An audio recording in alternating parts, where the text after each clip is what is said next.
nikwambieni, ila binti mwenzangu, hakuna mtu atakayekuja kukuokoa, wala hakuna mtu atakayekuja kukutoa hapo ulipo kupeleka sehemu nyingine kama wewe mwenyewe haujajitoa hapo ulipo. Yaani naonaga comments nyingi kwenye post nikiwa nimepost sold out ya mteja, especially for instance labda mteja akiwa ni wa kike, kuna watu wanakuja comment, oh I wish it was me, I wish, natamani sijui one day. Yes jamani, sio ngumu na pia sio rahisi. Yaani sio ngumu lakini pia sio rahisi. Everything ni consistency, yani kila kitu ni uamuzi.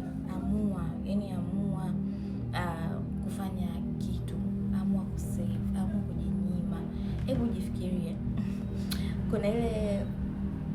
Kuna zile video ambao unaona mdada amekaa miguu juu kwenye gari. Imagine the feeling that you get ukiwa umeweka miguu juu kwenye gari ya mtu mwingine, then maybe it's a man or your boyfriend or anything. Imagine the feeling ambao unaipata kama ukiweka miguu juu kwenye ile dashboard, unavyojisikia. Hebu pata picha ile gari lingekuwa ni la kwako. Hebu pata picha ile gari ingekuwa ni wewe leo ndio umelinunua na unalimiliki. How do you feel?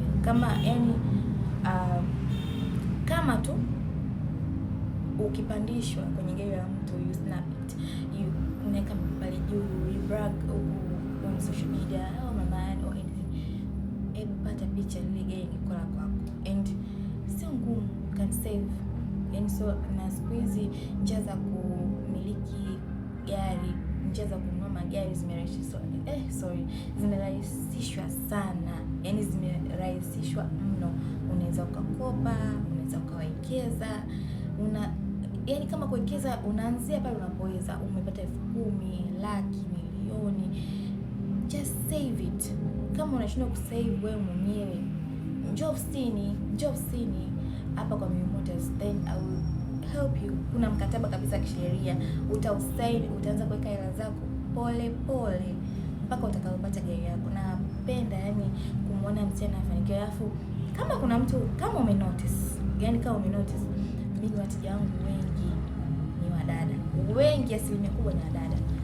Napenda kuona leo anafanikiwa, napenda kuona leo anajikwamua. Na kama kuna mtu ambaye ameshakununua gari kwangu ni mdada na ameshawahi ku experience, mimi I help a lot wadada.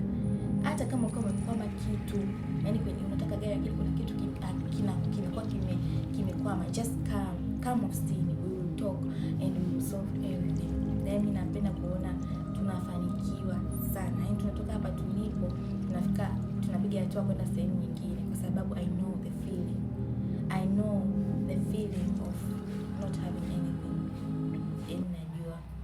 So call me jamani, napenda sana.